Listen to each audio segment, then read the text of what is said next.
तो आज की इस वीडियो में हम बात करने वाले हैं पादपों में पोषण, जो कि बीपीएससी टीआरई 4.0 के लिए बेहद ही ज़रूरी ये चैप्टर है।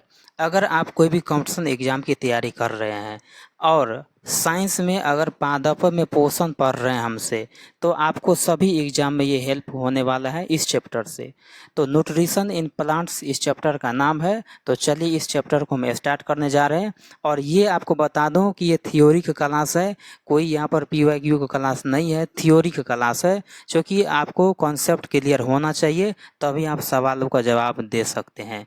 तो ठीक है, तो आपको बता रहे हैं कि पादपों में पोषण क्या होता है। सबसे पहले पोषण क्या होता है, न्यूट्रिशन क्या होता है। तो पोषण का मतलब क्या होता है, तो पोषण का मतलब होता है जो बीमारी से लड़ने और वृद्धि विकास के लिए क्या होता है, आवश्यक होता है। पोषण का मतलब ही होता है जो बीमारी से लड़े और क्या हो तो उसका वृद्धि विकास हो, उसी को क्या बोलते हैं, पोषण बोलते हैं, जिसे पोषक तत्व भी कहा जाता है। पोषक तत्व को ग्रहण करने एवं उपयोग करने की प्रक्रिया को पोषण कहते हैं। पोषक तत्व को ग्रहण करने और इसमें उपयोग करने की प्रक्रिया क्या बोलते हैं, पोषण।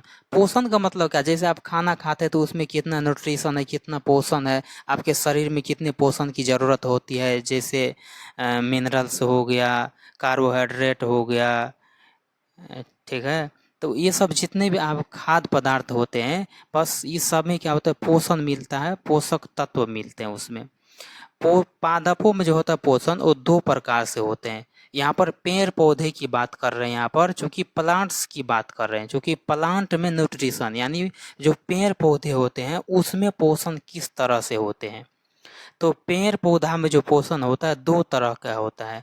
एक होता है बृहद, जिसे मैक्रो बोलते हैं, और दूसरा होता है सूक्ष्म, जिसे मैक्रो बोलते हैं। यहाँ तक क्लियर हो गया। चलिए नेक्स्ट पॉइंट की ओर चलते हैं। मैक्रो यानी बृहद की बात करते हैं। तो बृहद क्या होता है, तो पेड़ पौधा में ये जो बृहद होते हैं इसकी सबसे ज़्यादा आवश्यकता होती है। जो बृहद आपका जो न्यूट्रिशन होता है ये सबसे ज़्यादा ज़रूरत होता है। और इसमें सबसे इम्पोर्टेंट बात करें तो कार्बन होते हैं, हाइड्रोजन होते हैं, ऑक्सीजन होते हैं, फॉस्फोरस होते हैं, पोटेशियम होते हैं, आयोडीन होते हैं, नाइट्रोजन, सल्फर, कैल्शियम, ये सब जितने देख रहे हैं ये बहुत ही महत्वपूर्ण है। ये सब पोषक तत्व होना ही चाहिए पेड़ पौधा में। Calcium, magnesium. आप जब पेड़ की बात छोड़ो, यहाँ पर पौधे की बात करते हैं। जैसे आप मान लीजिए गेहूं का बुआई करते हैं या धान की रोपाई करते हैं, तो उसमें क्या होता है, बस इस सब का यूज होता है। जैसे आप गेहूं का बुआई करते हैं तो उसमें देखते होंगे कि कैल्शियम भी उसमें यूज होता है, सल्फर भी होता है, नाइट्रोजन तो होता ही है, आपके बोरा पर लिखा रहता है 78%, ठीक है ना। थोड़ा उसमें आयोडीन भी होता है, और पोटास जिसको बोलते हैं वो पोटेशियम होता है, फॉस्फोरस भी होता है, ठीक है ना। उसके बाद ऑक्सीजन तो होता ही है। तो ये सब कहने का मतलब ये है कि ये सब पौधा के लिए सबसे बेहद ही ज़रूरी है, ये सब न्यूट्रिएंट्स होना ही चाहिए। उसके बाद अगर बात करें तो पौधों को आयोडीन की आवश्यकता नहीं होती है। ये जो आयोडीन यहाँ पर लिखे हुए हैं इसकी आवश्यकता नहीं होती है। केवल और केवल जो नारियल का पौधा होता है उसको ही आयोडीन की ज़रूरत होती है। इसको याद रखना, जो नारियल का जो पौधा होता है, जो नारियल का पौधा, जो पेड़ पौधा होता है नारियल का, बस उसी को केवल क्या है तो ज़रूरत होते हैं। जो नारियल का पेड़ होते हैं ना, उसको क्या होता है तो आयोडीन का ज़रूरत होता है, आयोडीन। यहाँ तक समझ गए, आयोडीन। चलिए नेक्स्ट पॉइंट की ओर चलते हैं। उसके बाद अगला पॉइंट है कि जिसे भांग हो गया, तंबाकू हो गया, गांजा हो गया, इसकी प्राप्ति है जिसे पत्तियों से होता है। इसमें क्या होता है, निकोटीन पाया जाता है। आप जो भांग मतलब खाते हैं, जो गांजा पीते हैं, तंबाकू खाते हैं, ये सब क्या होता है पेड़ पौधा के पत्ती से प्राप्त होता है।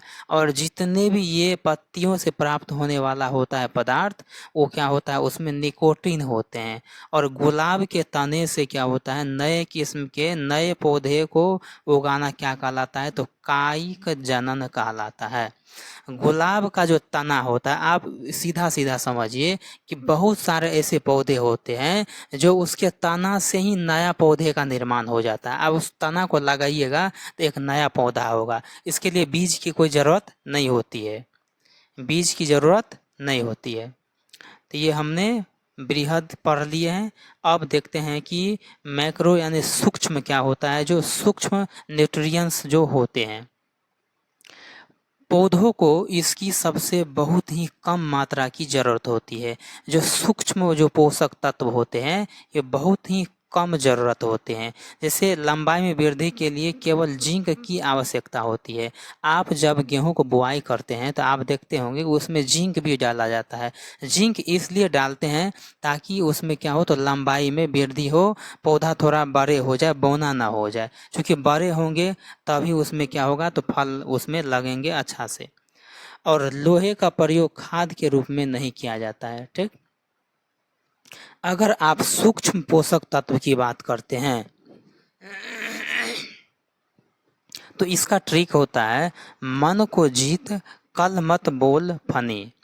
कहने का मतलब ये है कि इसमें मन का मतलब यहाँ पर मैग्नीज हो गया, को का मतलब कोबाल्ट हो गया, Zn का मतलब क्या हो गया जिंक हो गया, Cl का मतलब क्लोरीन हो गया, MO का मतलब हो गया मोलबेडेनियम, उसके बाद B का मतलब हो गया बोरॉन। तो कहने का मतलब ये है कि जितने भी ये सूक्ष्म जो पोषक तत्व होते हैं वो यही होते हैं।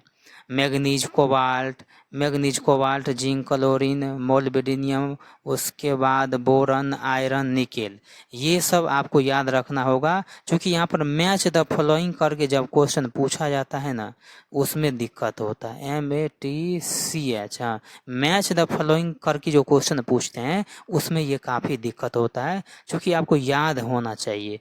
तो manganese cobalt zinc, manganese cobalt zinc chlorine molybdenum, उसके बाद हो गया बोरन आयरन निकेल, बस इसे याद ही रखना है।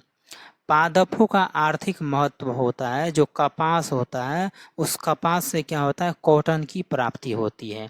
और सिनकोना पेड़ की छाल से कोनेन की प्राप्ति होता है, जिससे मलेरिया की दवाई क्योनिन बनाई जाती है। तो ये भी पॉइंट बेहद ही जरूरी है। चलिए नेक्स्ट पॉइंट देखते हैं। जो मुठेली की जड़ होते हैं उससे क्या होता है गला साफ होते हैं। जो बराही के पत्ते होते हैं उसमें स्मरण शक्ति या याददाश्त उससे क्या होती है तो बढ़ती है। उसके बाद अगला है कि सर्पगंधा की जड़ से क्या होता है, ये सर्प काटने और बीपी की दवा बनाने में इससे क्या होता है तो काम आता है। और नारियल की जो फल भित्ति होता है उससे क्या बनते हैं तो रस्सी बनाए जाते हैं। आप देखते होंगे कि नारियल के पौधा से भी क्या होता है तो रस्सी बनाए जाते हैं और बेहद ही क्या होता है तो ये मजबूत होते हैं। उसके बाद कपास की प्राप्ति जो होता है बीज से होते हैं। आप बीज को बोते हैं तो अब क्या होता है कपास की प्राप्ति होता है। और क्या कहते हैं इसे सफ़ेद सोना कहते हैं। जो जूट होता है, जूट को पटसन भी बोलते हैं, चाहे जूट बोलिए चाहे पटसन बोलिए, इससे बोरा बनाए जाते हैं। जितने भी ये सोन का जो बोरा होता है बस जूट या पटसन से ही होता है। और लौंग की प्राप्ति होता है पुष्पकली से, हींग की प्राप्ति होता है जड़ से, दालचीनी की प्राप्ति किससे होती है तो छाल से होती है। दालचीनी की प्राप्ति छाल से होती है।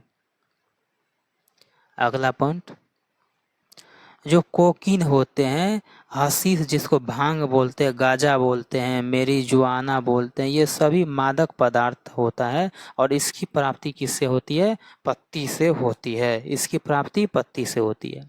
कॉफ़ी की प्राप्ति जो होता है बीज से होती है और इससे क्या होता है कैफीन क्षार पाया जाता है इसमें। और चाय की प्राप्ति पत्ती से होती है, इसमें टेनिन और क्या होता है थीन क्षार पाया जाता है। इतना बात समझ गए। आगे देखते हैं प्रकाश संश्लेषण यानी फोटोसिंथेसिस क्या होते हैं।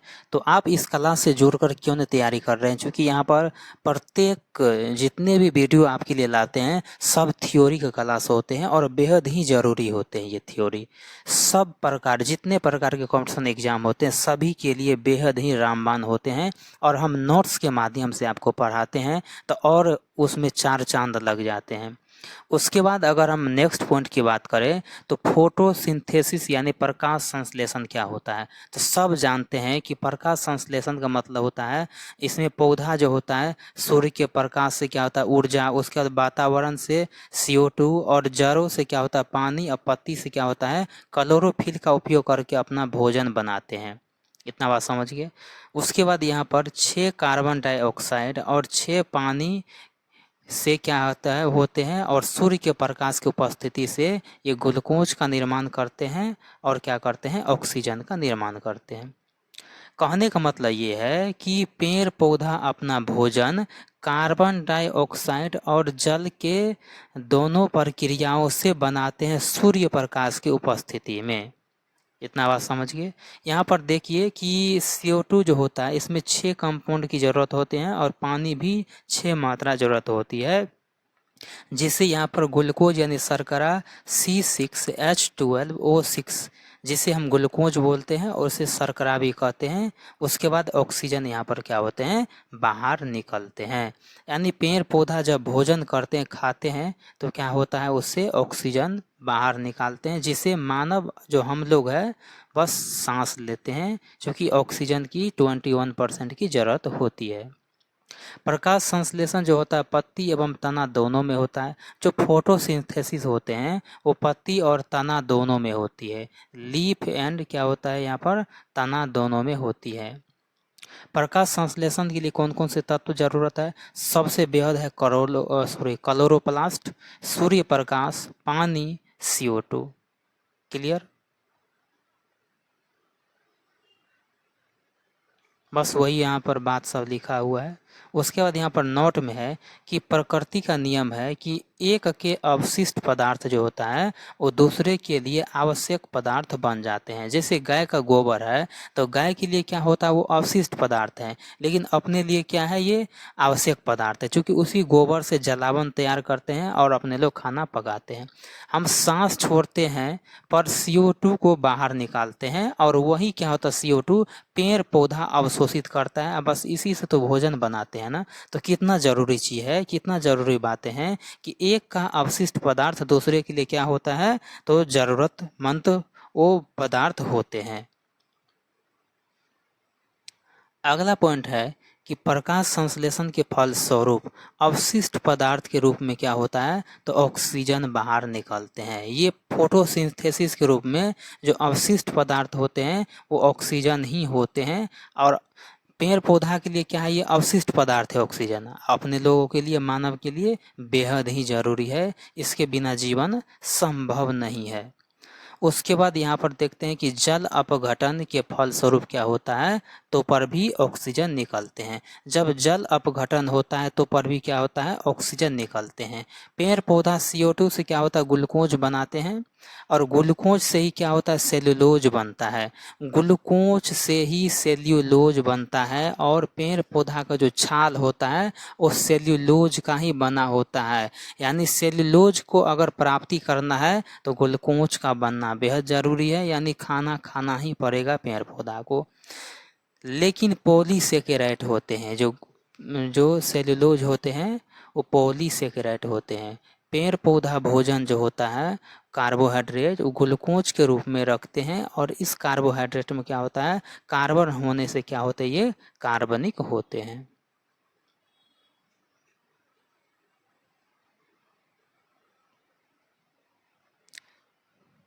प्रकाश संश्लेषण के लिए 1 से 2% क्या है तो नेचुरल प्रकाश की भी आवश्यकता होती है।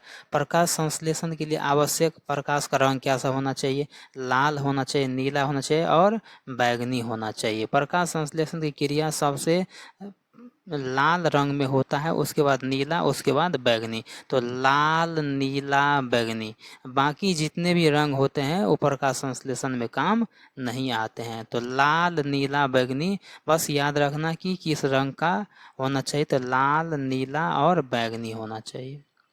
क्लियर। पौधा में छोटे छोटे सुराख पत्ती में होती है, जिसे क्या कहते हैं, स्टोमाटा। आप देखते होंगे जो पत्तियां होती हैं उसमें छेद होते हैं, छिद्र होते हैं, बस उसी को रंध्र या स्टोमाटा कहते हैं। उससे क्या होता है, तो ऑक्सीजन बाहर निकलते हैं और CO2 क्या होता है, रंध्र के माध्यम से क्या होता है, अंदर ही CO2 को अंदर रंध्र ही करता है। जो पेड़ पौधा में CO2 अंदर जाते हैं उसका काम कौन करता है, तो रंध्र का काम होता है अंदर करना, स्टोमाटा का काम होता है। रंध्र जो होता है जलवाष्प यानी भाप को भी क्या करता है, बाहर कर देता है। पौधों के धब्बे जो होता है पत्ती पर होते हैं, जिसे क्या कहते हैं, क्लोरोप्लास्ट। आप देखते होंगे कि जितने भी पौधे के या पेड़ पौधे के जो पत्ती होते हैं उसमें क्या होता है, उस पर धब्बे देखते होंगे, बस वही क्या होता है, क्लोरोप्लास्ट, और बेहद ज़रूरी है फोटोसिंथेसिस का ये। उसके बाद क्लोरोप्लास्ट की जो संरचना होती है वो डबल लेयर की क्या होती है, मेम्ब्रेन होती है, डबल मेम्ब्रेन है, दोहरी झिल्ली जैसा होती है।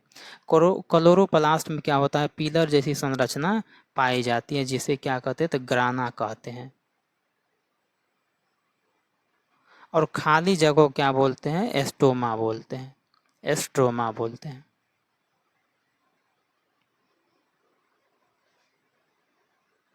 उसके बाद आप सोचते होंगे कि क्लोरोफिल तो बस जो हरे होते हैं पेड़ पौधा उसमें क्लोरोफिल पाए जाते हैं, लेकिन क्लोरोफिल का प्रकार भी होते हैं। तो क्लोरोफिल कई प्रकार के होते हैं।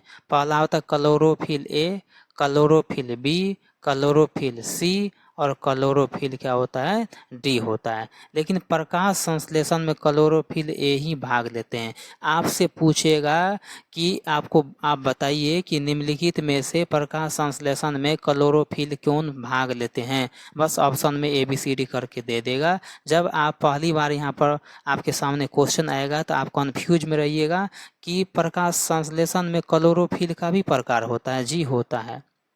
उसके बाद पत्तियां में क्या होता है, क्लोरोप्लास्ट भी होते हैं। ये जो देख रहे हैं ये धब्बे जो होते हैं इसी को ग्राना बोलते हैं, ठीक है।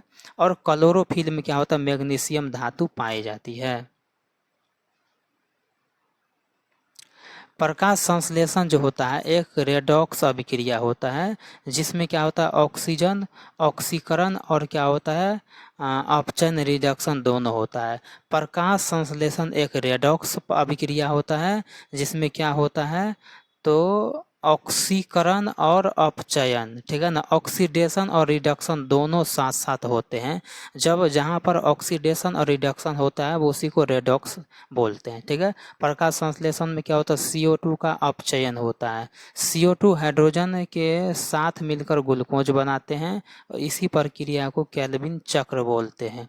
प्रकाश संश्लेषण में जल H2O का क्या होता है, तो ऑक्सीकरण होता है, ऑक्सीडेशन होता है।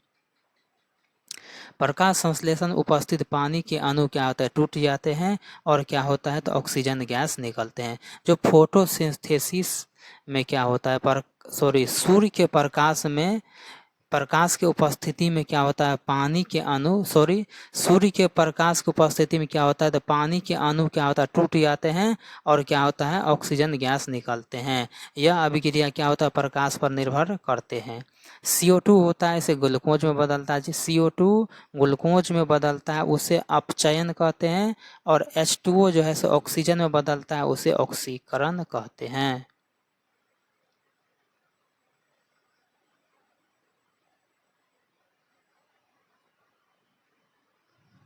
बस वही रंध्र है, अपचयन, क्लोरोफिल।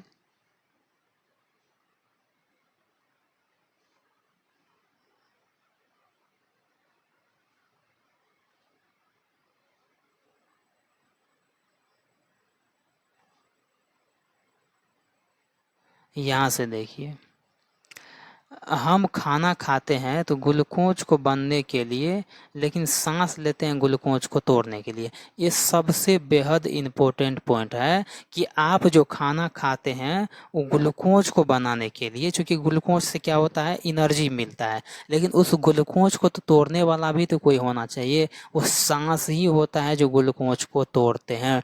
जब आप सांस को बंद कर लेंगे तो ग्लूकोज को तोड़ने में दिक्कत होगा, यानी ग्लूकोज टूटेगा नहीं।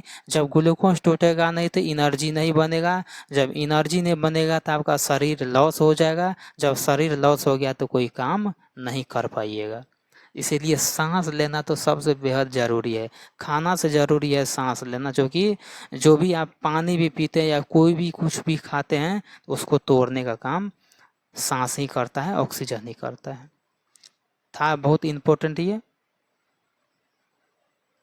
उसके बाद अगर बात करें तो पेड़ पौधा जो होता है CO2 लेते हैं, ऑक्सीजन छोड़ते हैं। यह प्रक्रिया दिन में सूर्य की उपस्थिति में होता है, दिन में ही सूर्य की उपस्थिति में होता है। दिन में क्या होता है तो वे CO2 को ग्रहण करते हैं, भोजन बनाते हैं और ऑक्सीजन को छोड़ते हैं। रात में क्या होता है, चूँकि प्रकाश संश्लेषण नहीं होता है, रात में प्रकाश संश्लेषण नहीं होता है, इसलिए पौधा भी क्या होता है, मनुष्य की तरह थोड़ी मात्रा में ऑक्सीजन लेते हैं और CO2 को बाहर करते हैं। ये रात के समय की बात है। तो फ्रेंड्स, हमने यहाँ पर प्लांट जो न्यूट्रिशन की बात हो रहा था उसको यहाँ पर हम उसको ख़त्म कर दिए हैं। और यहाँ पर कुछ एक दो पॉइंट है कि पेड़ पौधा जो रंध्र के माध्यम से सांस लेते हैं, और पौधा के तना में भी छोटे छिद्र होते हैं जिसे क्या बोलते हैं तो लेटिन सेल्स बोलते हैं, और वे वहाँ भी थोड़ी मात्रा में गैसों क्या करते हैं, आदान प्रदान करते हैं। तो कहने का मतलब ये है कि हमने आपको नोट्स के माध्यम से आपको यहाँ पर पौधा में जो पोषण होता है, जिसे पोषक तत्व कहते हैं, उसको कंप्लीट यहाँ पर आपको हम बता दिए हैं। कोई भी यहाँ पर डाउट, कोई दिक्कत समस्या है तो आप कमेंट बॉक्स में कमेंट कीजिएगा, ठीक है। तो नेक्स्ट वीडियो आप कमेंट करना कि किस टॉपिक पर होना चाहिए। वैसे मैथमेटिक्स का भी यहाँ पर वीडियो आने वाला है।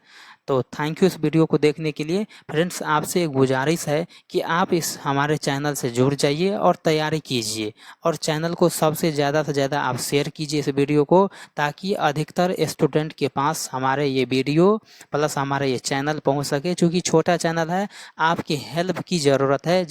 यदि आप हेल्प हमको कीजिएगा तभी हम आगे बढ़ सकते हैं। कहते हैं कि कोई आगे तभी बढ़ता है जब उसको कोई सपोर्ट करने वाले होते हैं।